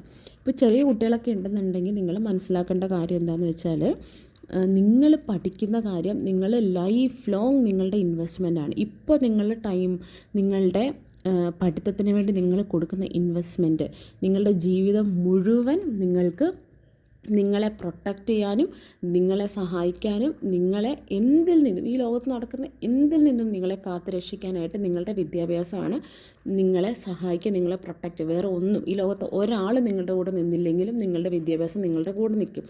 ഇപ്പോൾ ഞാനാണെങ്കിലും അതുപോലെ എന്നെപ്പോലുള്ള ഒരുപാട് ആൾക്കാർ ഒക്കെ ഇപ്പം ഒന്നും ഉണ്ടായിരുന്നില്ല, പക്ഷേ എൻ്റെ പാരൻസ് എന്നെ പഠിപ്പിച്ചു. ആ പഠിപ്പിച്ചത് കൊണ്ടാണ് ഇപ്പം ഞാനും എൻ്റെ പാരൻസും ഒക്കെ ജീവനോടിരിക്കുന്നതും നമ്മൾക്ക് എല്ലാ തരത്തിലുള്ള സൗഭാഗ്യങ്ങളും ഉണ്ടായതും പഠിച്ചു എന്നുള്ള ഒറ്റ റീസൺ കൊണ്ടാണ്. അന്ന് ഞാൻ പഠിച്ചില്ല, ഞാൻ അങ്ങനെ പോയിട്ടുണ്ടായിരുന്നെങ്കിൽ ചിലപ്പോൾ എൻ്റെ ലൈഫ് മറ്റൊന്നാകുമായിരുന്നു. പക്ഷേ പഠനം എന്ന് പറയുന്നത് ഈ പുസ്തകത്തിലുള്ള പഠനം മാത്രമല്ല, നിങ്ങൾക്ക് എന്താണോ ഇൻട്രസ്റ്റ് ഉള്ളത്, അത് ചിലപ്പോൾ നിങ്ങൾക്ക് വേറൊരു മേഖലയിലായിരിക്കും നിങ്ങൾക്ക് വളരെ ഇൻട്രസ്റ്റ് ഉള്ളത്, അതും പഠനം തന്നെയാണ്. അറിവെന്ന് പറയുന്നത് എല്ലാം ഒന്ന് തന്നെയാണ്. നിങ്ങൾ പുസ്തകം പോയിട്ട് സ്കൂളിൽ തന്നെ പോയി പഠിക്കണം എന്നൊന്നും ഞാൻ പറയുന്നില്ല. ചിലപ്പോൾ നിങ്ങൾക്കൊരു ബിസിനസ്സിനെ പറ്റി ആയിരിക്കും നിങ്ങൾക്ക് അറിയേണ്ടത്, അതിനെപ്പറ്റി നിങ്ങൾ കൂടുതൽ പഠിച്ചു, അതിൻ്റെ ബെസ്റ്റ് ആകുന്നു. ഒരു ഫേമസ് ആയിട്ടുള്ള ഒരു IAS കാരൻ പറഞ്ഞിട്ടുണ്ടായിരുന്നു, പുള്ളിക്കാരൻ്റെ മകൻ എന്തോ യു കെയിലോ അവിടെ എവിടെയോ പുറത്ത് പോയി പഠിക്കുന്ന സമയത്ത് പുള്ളി പറഞ്ഞു എൻ്റെ അടുത്ത്, നീ ഈ ലോകത്ത് എന്ത് ജോലിയും ചെയ്തോ, നീ വേണമെങ്കിൽ ചെരുപ്പൂത്തി ആയിക്കോ, പക്ഷേ നീ ഉറപ്പിക്കണം ചെരുപ്പൂത്തി ആണെങ്കിലും നീ ലോകത്തിലെ ബെസ്റ്റ് ചെരുപ്പൂത്തി ആയിരിക്കണം. നമ്മൾ എന്ത് ചെയ്യുന്നു പറയുന്നു എന്നുള്ളതല്ല, നമ്മൾ ചെയ്യുന്നതിൽ നമ്മൾ ഏറ്റവും ബെസ്റ്റ് ആയിരിക്കുക എന്നത് മാത്രമായിരിക്കും നമ്മളുടെ ചിന്ത. അതിന് വേണ്ടി നമുക്ക് വിദ്യ വേണം. അപ്പോൾ ഞാൻ നിങ്ങളെ സാധാരണ പോലെ ഉപദേശിക്കുന്നില്ല, പക്ഷേ ഇത് ഞാൻ എൻ്റെ ലൈഫിൽ നിന്നും ഒരുപാട് ആൾക്കാരുടെ ലൈഫിൽ നിന്നും ഞാൻ പഠിച്ച കാര്യങ്ങളാണ്. നമ്മളെ എന്നും പ്രൊട്ടക്റ്റ് ചെയ്യണം. ഇപ്പോൾ ചെറിയ കുട്ടികളൊക്കെ ആണെങ്കിൽ നിങ്ങൾക്ക് ലൈഫിൽ ഒരുപാട് ആഗ്രഹം, നിങ്ങൾക്കൊരു ബൈക്ക് വേണമെന്നുണ്ടാവും. ചിലപ്പോൾ നിങ്ങൾ പ്രണയമുള്ള ആൾക്കാരുണ്ടാവും. എൻ്റെ കോളേജിലൊക്കെ പഠിക്കുന്ന കുട്ടികൾ, സ്കൂളിൽ പഠിക്കുന്ന പിള്ളേർക്കൊക്കെ ഉണ്ടാവും. അപ്പോൾ നിങ്ങൾ വിചാരിക്കും ഓക്കെ ഇതാണ് ലൈഫിൽ അൾട്ടിമേറ്റ്. യെസ്, ഒബിയസ്ലി നമ്മളെ സ്നേഹിക്കാൻ ഒരാളുള്ളത് ലൈഫിൽ അൾട്ടിമേറ്റാണ്. പക്ഷേ നിങ്ങൾ ആലോചിച്ച് നോക്കിയേ, നിങ്ങൾ നല്ലപോലെ പഠിച്ച് നിങ്ങൾ നല്ല ഒരു പൊസിഷനിൽ എത്തിക്കഴിഞ്ഞാൽ, നല്ല ഒരു ജോബ് വെൽ സെക്യൂർഡ് ആയിക്കഴിഞ്ഞാൽ, നിങ്ങൾ ആഗ്രഹിക്കുന്ന എന്തും നിങ്ങളുടെ ഒപ്പം നിങ്ങൾക്ക് കിട്ടും. നിങ്ങൾ ഒന്നും അല്ലാണ്ട് വെറുതെ തെണ്ടി തിരിഞ്ഞ് നടക്കുകയാണെങ്കിൽ നിങ്ങൾ ആഗ്രഹിക്കുന്ന ആ കാര്യം കിട്ടുന്നതും എത്രയോ ഈസിയാണ് നിങ്ങൾ വെൽ സെറ്റിൽഡ് ആയി കഴിഞ്ഞാൽ. സോ അതുകൊണ്ട് നമ്മൾ ലൈഫിൽ എന്താഗ്രഹിക്കുന്നോ അതിന് വേണ്ടിയിട്ട് നമ്മൾക്ക് ഫസ്റ്റ് ചെയ്യാൻ പറ്റുന്ന ഇതുപോലെ പഠിക്കുക, നമ്മളുടെ ഡ്യൂട്ടി നമ്മൾ ചെയ്യുക. അത് ബുക്കിഷ് നോളജ് തന്നെയാണെന്നല്ല, എന്തിനെ പറ്റിയാണോ എന്താണോ നിങ്ങൾക്ക് ലൈഫിൽ വിജയിക്കാൻ വേണ്ടിയിട്ടുള്ള വിദ്യ നിങ്ങൾക്ക് ആവശ്യമായത് അതിനു വേണ്ടി പഠിക്കുക. അത് നിങ്ങളിൽ നിന്ന് ഒരാൾക്കും തട്ടിക്കൊണ്ട് പോകാൻ പറ്റില്ല. ഇനിയുള്ള ഇപ്പോൾ ചിലപ്പോൾ നമ്മളൊരു 2-3 വർഷം നമ്മൾ പഠിക്കേണ്ടി വരും. ഇപ്പോൾ കോളേജ് സ്റ്റുഡൻസൊക്കെയാണ് 3 years. ഇപ്പോൾ ഞാനൊക്കെ 5 years പഠിച്ചത്. നമ്മൾ LLB 5 years plus LLM 2 years, 7 years ഒക്കെ നമ്മൾ പഠിച്ചതാണ്. പിന്നെ മറ്റ് വേറെ ഇപ്പം മെഡിക്കൽ സ്റ്റുഡൻസ് ആണ് 5 years, ബിടെക്കാർ 4 years, അങ്ങനെ അത്രയും 4 years പ്ലസ് നമ്മൾ +2 വരെ പഠിച്ച അത്രയും years.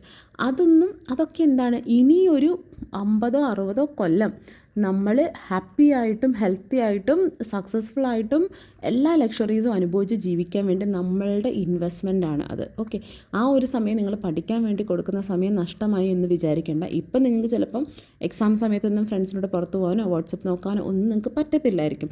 പക്ഷേ ഇപ്പം നിങ്ങൾ അതിനുവേണ്ടി പഠിച്ചാൽ നാളെ നിങ്ങൾക്ക് ഈ പറയുന്ന ഫ്രണ്ട്സിൻ്റെ ഒപ്പം ചിലപ്പോൾ അവരുടെ കൂടെ ചിലവെടുത്ത് അവർക്ക് കൂടെ വേണ്ടി പൈസ ചിലവാക്കി നിങ്ങൾക്ക് പോകാനും അവരുടെ മുന്നിൽ രാജാവായിട്ട് നിൽക്കാനുമുള്ള ഒരു സാഹചര്യം ഉണ്ടാകും. Okay, next. ഇനി റിവിഷൻ എങ്ങനെയാണ് പഠിക്കേണ്ടതെന്നല്ല. റിവിഷൻ ചെയ്യുന്നത് എങ്ങനെയാണ്, വെറുതെ പഠിച്ചാൽ മാത്രം നമ്മുടെ തലയിലൊന്നും നിൽക്കത്തില്ല. ഞാൻ പറഞ്ഞ പോലെ തന്നെ ബ്രെയിൻ കുറച്ച് കഴിയുമ്പോഴത്തേക്കും അത് മറന്നു പോകും. അതിനുവേണ്ടി നമ്മൾ എന്ത് ചെയ്യണം, റിവൈസ് ചെയ്യണം. നമ്മൾ പഠിച്ച കാര്യങ്ങൾ റിവൈസ് ചെയ്യണം. അപ്പം ഞാൻ ഇത് എങ്ങനെ പഠിക്കണം എന്നുള്ളത് പറഞ്ഞു. നോട്ട്സ് എഴുതി വെച്ചല്ലോ, അത്ര വരെ ആയി. നിങ്ങളാദ്യം പഠിച്ചു, അതിനുശേഷം നിങ്ങൾ നോട്ട്സ് പ്രിപ്പയർ ചെയ്ത് വെച്ചു. ഇനി ഈ നോട്ട്സാണ് നിങ്ങൾ റിവൈസ് ചെയ്യേണ്ടത്. നോട്ട്സ് റിവൈസ് ചെയ്യുമ്പോൾ എന്താ ചെയ്യേണ്ടത്, നമുക്ക് ഒരു വീക്കിലി റിവിഷൻ ഷെഡ്യൂൾ ഉണ്ടായിരിക്കണം. റിവിഷൻ ഷെഡ്യൂൾ നോട്ട് ചെയ്യാൻ വേണ്ടി ഒരു ബുക്ക് തന്നെ നിങ്ങൾക്ക് വേണം. ഏത് ടോപ്പിക്, അല്ലെങ്കിൽ എല്ലാം മറന്നു പോയി, ഇത് എത്ര റിവൈസ് ചെയ്ത് ഒന്നും നമുക്ക് ഓർമ്മയുണ്ടാകത്തില്ല. സോ അതിനെന്ത് ചെയ്യണം, നിങ്ങൾ ഒരു ബുക്കിനകത്ത് ഓരോ ടോപ്പിക്കും വേണമെങ്കിൽ നിങ്ങൾക്ക് ഇങ്ങനെ കോളമായിട്ട് തിരിച്ചു വെക്കാം. കോളമായിട്ട് തിരിച്ചു വെച്ചിട്ട് ഓരോ സബ്ജക്റ്റും, ഇപ്പോൾ മാത്സ്, ഇംഗ്ലീഷ്, സയൻസ് എന്നൊക്കെ പറഞ്ഞ് നിങ്ങൾക്ക് എഴുതി വെക്കാം. നിങ്ങളുടെ സബ്ജക്റ്റ് എന്താണോ അത്. എന്നിട്ട് അത് ഡേറ്റ് എഴുതി വെക്കുക. എന്നാണ് ഓരോന്നും റിവൈസ് ചെയ്യേണ്ടതെന്നുള്ള ഡേറ്റ്. എന്നിട്ട് നിങ്ങൾക്ക് ടിക്ക് ചെയ്ത് വിടാം. അപ്പോൾ റിവൈസ് ചെയ്യേണ്ട മെത്തേഡ് എങ്ങനെയാണെന്ന് വെച്ച് കഴിഞ്ഞാൽ, ആദ്യം നിങ്ങൾ റിവൈസ്, ഇപ്പോൾ ഞാൻ ഇന്ന് പഠിച്ചു, ഇനി നാളെ എന്നും ഒരു ദിവസം നിങ്ങൾ റിവൈസ് ചെയ്യാൻ വേണ്ടി ടൈം നിങ്ങൾ റെഡിയാക്കി വെച്ചിട്ടുണ്ടായിരിക്കണം. അപ്പോൾ ഇപ്പോൾ ഡെയിലി സ്കൂളിൽ പോയിട്ട് വരുന്ന കുട്ടികളാണെന്നുണ്ടെങ്കിൽ നിങ്ങൾക്ക് അന്ന് വൈകുന്നേരം വന്നിട്ട് അന്ന് പഠിച്ച് നിങ്ങൾക്ക് റിവൈസ് ചെയ്യാം.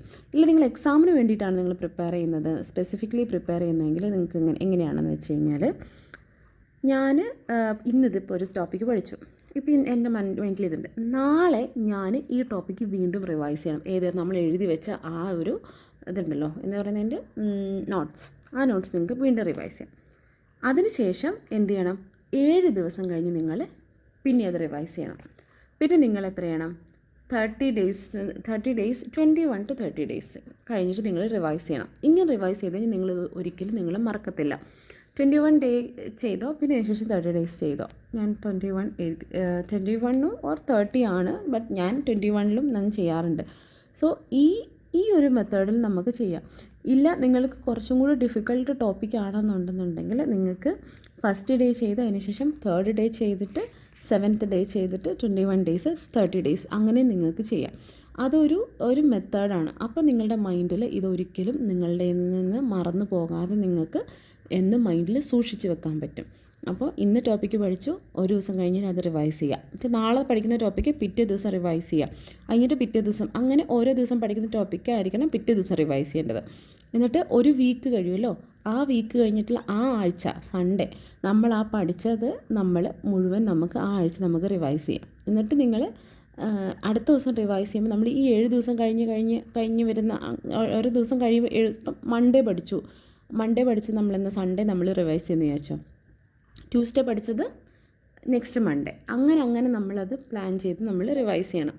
പിന്നെ അതിന് ശേഷം 7 ഡേയ്സ് കഴിഞ്ഞിട്ട് 21 ഡേയ്സ് കഴിഞ്ഞിട്ട് അങ്ങനെ നിങ്ങൾ പ്ലാൻ ചെയ്ത് നിങ്ങൾക്ക് റിവൈസ് ചെയ്ത് കഴിഞ്ഞാൽ ഇത് നിങ്ങൾ ഒരു കാലത്ത് നിങ്ങൾ മറക്കത്തില്ല. അപ്പോൾ എക്സാമിന് വേണ്ടി പ്രിപ്പയർ ചെയ്യുന്ന കുട്ടികൾ റിവിഷൻ ചെയ്യുക എന്നുള്ളത് നിങ്ങളുടെ എന്താ പറയുന്നത് ബൈബിളാണെന്ന് പറയും. നിങ്ങളത് എപ്പോഴും നിങ്ങൾ ഉറപ്പിക്കണം. നമ്മളൊക്കെ പഠിക്കുന്ന സമയത്ത് നമ്മൾ കുറേ ഇത്ര റിവിഷൻ 3 ടൈംസൊക്കെ റിവിഷൻ ചെയ്തു എന്ന് നമ്മൾ ഉറപ്പിച്ചിട്ടാണ് എക്സാമിന് പോയോ 2 ടൈംസ് 3 ടൈംസ് അല്ലെങ്കിൽ 5 ടൈംസ് റിവൈസ് ചെയ്തിട്ടേ നമുക്ക് പോകാൻ പറ്റും. ഞങ്ങളുടെയൊക്കെ സബ്ജക്ട്സ് എന്ന് പറഞ്ഞാൽ ഇത് ഓർത്ത് വയ്ക്കാൻ തന്നെ ഭയങ്കര പാടാണ്. ആ റിവൈസ് ചെയ്തില്ലെങ്കിൽ എന്തായാലും മറന്നു. അതാണ് സെക്ഷൻസും കേസ് ലോസും എഴുതിയില്ലെങ്കിൽ നമുക്ക് മാർക്കേ കിട്ടത്തില്ല. അത്രത്തോളം റിവൈസ് ചെയ്താൽ മാത്രമേ നമുക്കത് ഓർമ്മയിൽ നിൽക്കത്തുള്ളൂ. ഇത് മെമ്മറി, ഈ എക്സാമിന് പാസ്സാവാന്നൊക്കെ പറയുന്നത് വെറും മെമ്മറി ടെസ്റ്റ് മാത്രമാണ്. പക്ഷേ മെമ്മറി ടെസ്റ്റ് ആണെങ്കിൽ പോലും ഈ മെമ്മറി നമുക്ക് നമുക്ക് ഇത് actually we are developing our memory and നമ്മളുടെ ആ ഒരു ചിന്തകളെ നമ്മൾ കുറച്ചും കൂടെ ബെറ്റർ ആക്കുന്നതാണ്. അതുകൊണ്ട് അത് കുഴപ്പമില്ല. പക്ഷേ അത് നമുക്ക് ആക്റ്റീവായിട്ട് ഞാൻ പല ടെക്നിക്സ് നിങ്ങൾക്ക് പറഞ്ഞു തന്നു. നമുക്കിങ്ങനെ ഇമാജിനേഷൻ വഴിയൊക്കെ നമുക്കിത് ഇതൊക്കെ മൈൻഡിനെ നമ്മൾ എന്ത് ചെയ്യുന്നതാണ്, മൈൻഡ് നമ്മൾ ട്രെയിൻ ചെയ്യിക്കുന്നതാണ്. സോ അത് നിങ്ങൾക്ക് പല രീതിയിലും പല കഥകളായിട്ടും ഒക്കെ നിങ്ങൾക്കിത് മൈൻഡിൽ സ്റ്റോർ ചെയ്ത് നിങ്ങളുടെ മൈൻഡിന് ഭയങ്കര പവർഫുള്ളാണ്. നിങ്ങളുടെ മൈൻഡ് അതിൻ്റെ ഒരു 5% പോലും നമ്മൾ യൂസ് ചെയ്യുന്നില്ല. നമുക്ക് എത്രയോ വർഷങ്ങൾ മുന്നേയുള്ള കാര്യങ്ങൾ നമ്മൾ ഓർക്കുന്നുണ്ട്. പിന്നെയാണ് നമ്മൾ ഇന്നലെ പഠിച്ചത് നമ്മൾ ഓർക്കുന്നില്ല നിങ്ങൾ പറഞ്ഞുകൊണ്ടിരിക്കരുത്. ചില കുട്ടികൾ പറയും. പിന്നെ ഈ പാരൻസ് കുട്ടികളുടെ മുന്നിൽ നിന്ന് അവർ പഠിക്കുന്ന അവന് ബുദ്ധിയൊന്നുമില്ല, അവൻ എന്നെപ്പോലെ തന്നെ മണ്ടന, അല്ലെ അവൻ്റെ അമ്മയെപ്പോലെ തന്നെ മണ്ടിയാ അതിന് ബുദ്ധിയൊന്നുമില്ല എന്നൊന്നും പിള്ളേരുടെ അടുത്ത് പറയരുത്. കാരണം നിങ്ങൾ പറയുന്ന ഓരോ ആക്റ്റീവ് സജഷൻസും അവരുടെ മൈൻഡിൽ അത് സ്റ്റോർ ആവും. അത് അവരുടെ മൈൻഡിന് കൊടുക്കുന്ന കമാൻഡ്സാണ്. ഇവൾ രക്ഷപ്പെടാൻ പോകുന്നില്ല, അല്ലെ ഇവൻ രക്ഷപ്പെടാൻ പോകുന്നില്ല, ഇവൻ എന്നും ലൈഫിൽ ഫെയിലിയർ ആയിരിക്കും എന്നൊക്കെ പിള്ളേരുടെ മുഖത്ത് നോക്കി പറഞ്ഞാൽ അവർ തിരിച്ച് നിങ്ങളുടെ അടുത്തൊന്നും പറയത്തില്ലായിരിക്കും. പക്ഷേ അവരുടെ മൈൻഡിൽ നിങ്ങൾ കൊടുക്കുന്ന കമാൻഡ്സ് ഫീഡായിപ്പോവും. നിങ്ങളുടെ മകനോ മകളോ നശിച്ചു പോകാൻ വേണ്ടിയിട്ടുള്ള ഏറ്റവും വലിയ ഒരു റീസൺ ആയിപ്പോവും നിങ്ങൾ വെറുതെ പറയുന്ന ആ ഒരു വാക്ക്. ഓക്കെ, അതേപോലെ നിങ്ങൾ പഠിക്കുന്നവരും സ്വയം പറയരുത് എനിക്കൊന്നും തലയിൽ കയറുന്നില്ല എന്ന് പറഞ്ഞാൽ മൈൻഡിന് നിങ്ങൾ അവിടെ കമാൻഡ്സ് കൊടുക്കുക. ഞാൻ പഠിക്കുന്നതെല്ലാം ഞാൻ മറന്നു എന്ന് പറഞ്ഞാൽ എക്സാക്ട്ലി എക്സാം എഴുതാൻ പോകുമ്പോൾ അവിടെ ഇരിക്കുമ്പോൾ നിങ്ങളത് മറന്നു. കാരണം മൈൻഡിന് അങ്ങനെയല്ലേ നിങ്ങൾ കമാൻഡ് കൊടുത്തിട്ട്. ഞാൻ പറഞ്ഞിട്ടുണ്ട്, നിങ്ങളുടെ സബ് കോൺഷ്യസ് മൈൻഡിന് ബുദ്ധിയില്ല. അത് നിങ്ങൾ പറയുന്ന എല്ലാം അത് വിശ്വസിക്കും. ഇത് സത്യമാണോ തെറ്റാണെന്നൊന്നും അത് ചിന്തിക്കത്തില്ല. അത് ചിന്തിക്കാനുള്ള കഴിവില്ല. അതെന്ത് ചെയ്യും? അത് നിങ്ങൾ പറയുന്ന അതേപോലെ തന്നെ പ്രവർത്തിക്കും. ഞാനിത് എന്തായാലും മറക്കും എന്ന് വിചാരിച്ച് എക്സാമിൻ്റെ അന്ന് അവിടെ എഴുതാനിരിക്കുമ്പോൾ നിങ്ങളത് മറക്കും. അതുകൊണ്ട് പഠിക്കും. എനിക്കിതെല്ലാം ഓർമ്മ കിട്ടുന്നുണ്ട്, ഞാൻ പഠിക്കുന്നതെല്ലാം എനിക്ക് മനസ്സിലാവുന്നുണ്ട്, എല്ലാം പെട്ടെന്ന് എനിക്ക് സ്റ്റോർ ചെയ്യുന്നുണ്ട്, ഞാൻ എത്ര ദിവസം കഴിഞ്ഞാലും എനിക്കിത് ഓർമ്മയുണ്ടാവും, എക്സാമിന് എന്തായാലും ഞാനിത് ഓർക്കും എന്ന് തന്നെ നിങ്ങൾ മൈൻഡിന് കമാൻഡ്സ് കൊടുക്കുക. അത് ഈ മണി ഉണ്ടാക്കുന്ന കാര്യത്തിൽ മാത്രമല്ല, ഇങ്ങനെ എല്ലാ കാര്യങ്ങളിലും മൈൻഡിനെ കറക്റ്റായിട്ട് ഗൈഡ് ചെയ്യുക എന്നുള്ളത് നമ്മളുടെ ഉത്തരവാദിത്വമാണ്. ഓക്കെ, ഇനി നമുക്ക് വേറെ കാര്യം എന്ന് വെച്ച് കഴിഞ്ഞാൽ ഈ ടെസ്റ്റുകൾ ചെയ്യുക. അതിപ്പം എക്സാമിന് പ്രിപ്പയർ ചെയ്ത കുട്ടികൾക്കും ചെയ്യാം. നിങ്ങൾക്ക് വേണമെങ്കിൽ ഒരു പഴയ ക്വസ്റ്റ്യൻ പേപ്പേഴ്സൊക്കെ എടുത്തിട്ട് നിങ്ങൾക്ക് ആൻസർ എഴുതി നോക്കാം നിങ്ങൾ പഠിച്ച ടോപ്പിക്കിൻ്റെ.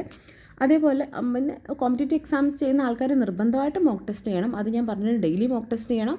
അതേപോലെ നിങ്ങൾ വീക്ക്ലി ഫുൾ സബ്ജക്റ്റിൻ്റെ മോക്ക് ടെസ്റ്റ് ചെയ്യണം, അത് നിർബന്ധം. അത് കൂടാതെ നിങ്ങൾ എന്ത് ചെയ്യണം, നിങ്ങൾ മാക്സിമം പറ്റുന്നത് എക്സാംസൊക്കെ അപ്ലൈ ചെയ്ത് പോയിട്ട് എഴുതണം. കാരണം നമ്മൾ വീട്ടിലിരുന്ന് മോക്ക് ടെസ്റ്റ് ചെയ്യുന്ന പോലെയല്ല എക്സാം സെൻറ്ററിൽ പോയിട്ടിരുന്നിട്ട് അവിടുത്തെ പ്രഷറിൽ നമ്മൾ ഒരു എക്സാം, പ്രത്യേകിച്ച് ഈ കോമ്പറ്റേറ്റീവ് എക്സാമൊക്കെ ടൈം കൺസ്ട്രെയിൻഡ് ആണ്. സോ അവിടെ പോയിട്ട് ആ ഒരു within that period of time ആ പ്രഷറിൽ നമ്മൾ എത്രത്തോളം നമുക്കത് ഡെലിവർ ചെയ്യാൻ പറ്റും എന്നുള്ളതാണ് എന്നാണ് നമ്മളുടെ ആ ഒരു കോമ്പറ്റേറ്റീവ് എക്സാമിൻ്റെ വിജയം നമ്മളെ നിർണ്ണയിക്കുന്നത്.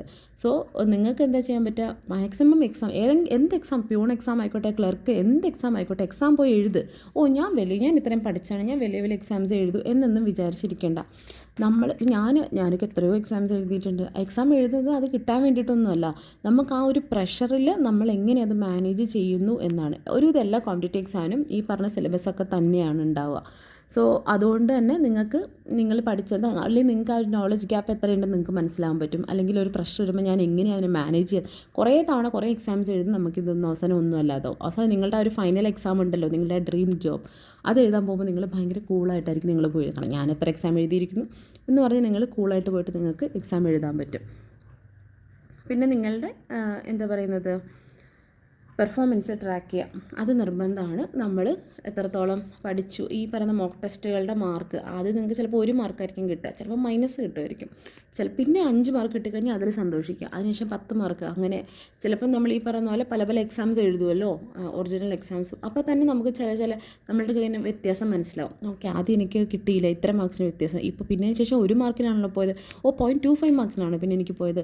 സോ എന്താണ്, ഞാൻ എൻ്റെ ഗോളിലേക്ക് അടുത്തടുത്ത് പൊയ്ക്കൊണ്ടിരിക്കുന്നു എന്ന് നമുക്ക് മനസ്സിലാവും. ഓക്കെ, പിന്നെ അടുത്ത കാര്യം എന്താണെന്ന് വെച്ച് കഴിഞ്ഞാൽ, ഇത് വളരെ ഇമ്പോർട്ടൻ്റ് ആയിട്ടുള്ള കാര്യമാണ്. മറ്റുള്ള ആൾക്കാരെ വെച്ച് സ്വയം കമ്പയർ ചെയ്യാതിരിക്കുക. എല്ലാ ആൾക്കാരും വ്യത്യാസമാണ്. എല്ലാ ആൾക്കാരുടെ അച്ഛനമ്മമാർ, അവരുടെ ജീവിത സാഹചര്യങ്ങൾ എല്ലാം വ്യത്യാസമാണ്. നമ്മളിന്ന് നമ്മളോട് മാത്രമായിരിക്കണം കോമ്പറ്റീഷൻ. ഞാൻ ഇന്നലെ ഇന്ന ആളായിരുന്നു, ഇന്നലത്തെയുള്ള എന്നോടായിരിക്കണം ഇന്നത്തെ എൻ്റെ കോമ്പറ്റീഷൻ. വേറൊരാളെ വെച്ച് കമ്പയർ ചെയ്യരുത്. അവർക്ക് എത്ര മാർക്കൊന്നും അല്ല ലൈഫിൻ്റെ ഗതി നിർണ്ണയിക്കുന്ന വിജയ ഘടകം എന്നുള്ളത് പാരൻസും കുട്ടികളും ഒക്കെ മനസ്സിലാക്കുക. എന്താണ് ഫുൾ A+ കിട്ടിയ കുട്ടി ലൈഫിൽ സക്സസ്ഫുൾ ആകണം എന്നില്ല. മുഴുവൻ സബ്ജക്റ്റും തോറ്റുപോയ ആൾ ലൈഫിൽ ഫെയിലിയർ ആവണമെന്നില്ല. ചിലപ്പം ഈ ഫെയിലിയർ ആയവനായിരിക്കും ചിലപ്പം ഈ ഫുൾ A+ കിട്ടിയ അവനെ എംപ്ലോയ് ചെയ്യുന്ന അവൻ്റെ ബോസ് അവനായിരിക്കും. സോ ഒരാളുടെ മാർക്ക് വെച്ചിട്ടോ അല്ല അവൻ്റെ പഠിക്കാനുള്ള കഴിവ് വെച്ചിട്ടോ അല്ല ഒരു കുട്ടിയുടെ വിജയമോ അല്ലെങ്കിൽ അവൻ്റെ കഴിവോ നിശ്ചയിക്കുന്നത്. അതെല്ലാ പാരൻസ് ശ്രദ്ധിക്കണം. നിങ്ങളുടെ കുട്ടികൾക്ക് കുറച്ച് മാർക്ക് കുറഞ്ഞു പോയി എന്ന് വിചാരിച്ച് അവർ ലൈഫിൽ ഫെയിലിയർ ആയി പോകും എന്ന് വിചാരിക്കേണ്ട. ചിലപ്പം അവരായിരിക്കും ഈ ഫുൾ A+ കിട്ടിയവരെക്കാട്ടിലും ലൈഫിൽ വിജയിക്കാൻ പോകുന്നത്. നിങ്ങളാണെങ്കിലും മാർക്ക് നിങ്ങൾക്ക് കുറഞ്ഞു, നിങ്ങൾക്കൊരു 75 മാർക്ക് കിട്ടുള്ളൂ, 50 മാർക്ക് കിട്ടും, മതി, നിനക്കത് അത്രേ കിട്ടിയുള്ളൂ, മതി, നിൻ്റെ ലൈഫ് അവിടെ തീരാനൊന്നും പോകുന്നില്ല. നീയാണ് നിൻ്റെ ലൈഫ് രക്ഷപ്പെടുത്തണോ വേണ്ടിയെന്ന് തീരുമാനിക്കുന്നത്. മാർക്സോ അല്ലെങ്കിൽ പറയുന്ന ടീച്ചേഴ്സ്, ചില ടീച്ചേഴ്സൊക്കെ പറയും, ടീച്ചേഴ്സ് തന്നെ ലൈഫ് നശിപ്പിച്ച ഒരുപാട് ആൾക്കാരുണ്ട്. ഞാൻ ഒരുപാട് പേരെ കണ്ടിട്ടുണ്ട്. അവർ ഇവന് പഠിക്കത്തില്ല, കൊള്ളത്തില്ല, അതുപോലെ മറ്റു കുട്ടികളെ വെച്ച് കമ്പയർ ചെയ്യുക, ഇങ്ങനെയാണ് അങ്ങനെയാണ്, ഒന്നിനെ കൊണ്ടൊന്നിനും കൊള്ളത്തില്ല എന്നൊക്കെ പറഞ്ഞ് കുട്ടികളുടെ മനസ്സിൽ ചുമ്മാ വിഷം കുത്തി വെച്ചിട്ട് എന്താ പറയുന്നത്, അവർക്ക് ഇല്ലാത്ത കോൺഫിഡൻസ് കളയുന്ന ഭംഗിയുള്ള കുട്ടികളെ മാത്രം നോക്കുക, ഭംഗിയില്ലാത്ത കുട്ടികളെ മൈൻഡ് ചെയ്യാതിരിക്കുക, കഴിവുള്ള കുട്ടികളെ ഡാൻസ് കളിക്കാനും പാട്ട് പാടാനുള്ള കുട്ടികൾക്ക് ഇമ്പോർട്ടൻസ് കൊടുക്കുക, ഫുൾ A+ കിട്ടുന്ന കുട്ടികൾക്ക് ഇമ്പോർട്ടൻസ് കൊടുക്കുക. അങ്ങനെയുള്ള എല്ലാവരും നല്ല കുറേ ടോക്സിക് ടീച്ചേഴ്സ് ഉണ്ട്. അതൊന്നും അങ്ങനെ ഉണ്ടെങ്കിൽ പോലും നിങ്ങളുടെ മൈൻഡിൽ അത് മാക്സിമം കയറാതെ ഇരിക്കുക. ഇനി അങ്ങനെ എന്തെങ്കിലും നിങ്ങളുടെ കുട്ടി നിങ്ങളുടെ അടുത്ത് വന്ന് പറയുന്നുണ്ടെങ്കിൽ നിങ്ങൾ ദയവ് ചെയ്ത് അവിടെ പോയിട്ട് ടീച്ചേഴ്സിനോട് സംസാരിക്കുക. ഈ രീതിയിൽ എൻ്റെ കുട്ടിയുടെ അടുത്ത് സംസാരിക്കരുത്, പെരുമാറരുതെന്ന് പറയുക. കാരണം ഈ ചെറുപ്പത്തിൽ ഉണ്ടാക്കുന്ന ട്രോമ ഒത്തിരി പ്രായമാവുന്നവിടം വരെ നമ്മളെ ഹോണ്ട് ചെയ്തുകൊണ്ടിരിക്കും.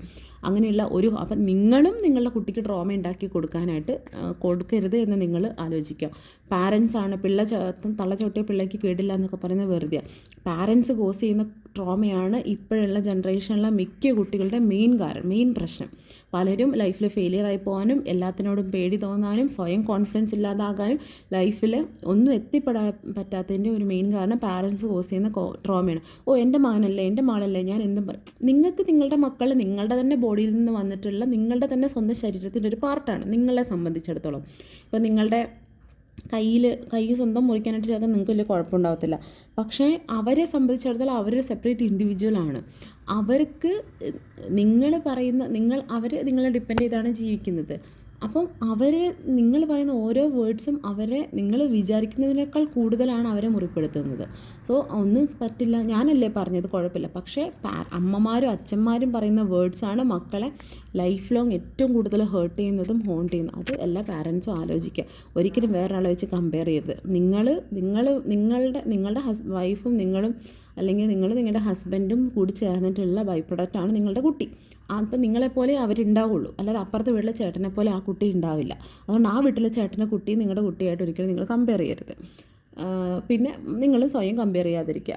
അവരങ്ങനെയാണ്, ഓക്കെ, ഞാനിങ്ങനെയാണ്, we should accept ourselves. ഞാനിങ്ങനെയാണ്, എനിക്ക് ഇത്രേ പറ്റത്തുള്ളൂ, എന്നെ കൊണ്ട് ഇത്രേ ചെയ്യാൻ പറ്റത്തുള്ളൂ എന്ന് നമ്മളങ്ങ് അക്സെപ്റ്റ് ചെയ്യുക. അപ്പോൾ കുഴപ്പമില്ല. നമ്മളേറ്റവും ബെസ്റ്റ് ആവണം, നമുക്ക് ലൈഫിൽ നമുക്ക് ബെസ്റ്റ് ആവണം. പക്ഷേ നമ്മളിത് എല്ലായിടത്തും പ്രൂവ് ചെയ്യേണ്ട ആവശ്യമൊന്നുമില്ല.